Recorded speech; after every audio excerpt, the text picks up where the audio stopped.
kinga baya son ki. Da ce yana son ki ba zai guje ki ba, ya goyi bayan mahaifiyarsa. Ya kamata a ce kin cire shi a ranki dan bai damu da ki ba. Ƙarya ne. Duk abubuwan da ya faɗa miki ba gaskiya ba ce. An yi mu haka ne saboda a ci mu mutunci.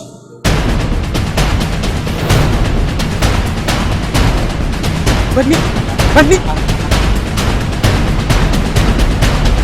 Love all, but trust a few, it is said, because man is not to be trusted. Wallahi tallahi idan baka sake ni a cikin gidan nan ba za ka ga daidai ba. Ba kai ba zama da yarinyar nan.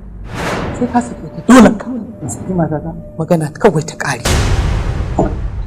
Da aka ce wa kare ana biki a gidan cewa yi gani a ƙas. Idan kana son ta kuma bijirewa maganar mahaifiyarka. Bakori Entertainment presents Abin da ka yi. Ina son matata. Ina ƙaunarta. Duk sanda kake wa mace idan har mahaifiyarka ba ta son ta, zancen banza ne. Ba zai yiwu ba in zauna da wannan yarinyar a matsayin surukata tana ci mu mutunci. Kaga mijina, ka kwantar da hankalinka. Babu wanda ya isa raba ni da kai. Wallahi ko ana mazuru ana shago. Abin da ka yi. Living comfortably in their home, a couple is bothered by the burden of a mother-in-law. Not easy to live with and being a pain they tried to endure. Abin da ka yi.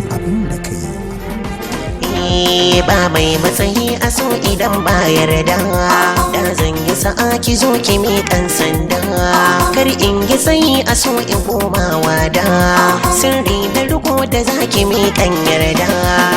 Ambatan ciki zan sanar miki in yayo miki karba, kai na bar miki zan rike miki alkawar ki duba, mai faɗa miki zan guje miki ki ruban shi da gaba, zan tsaya miki in tayi miki so ya saba na sabo.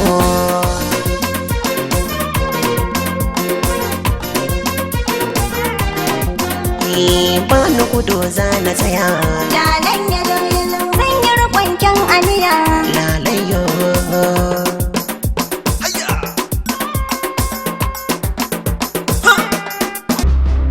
Abin da ka yi.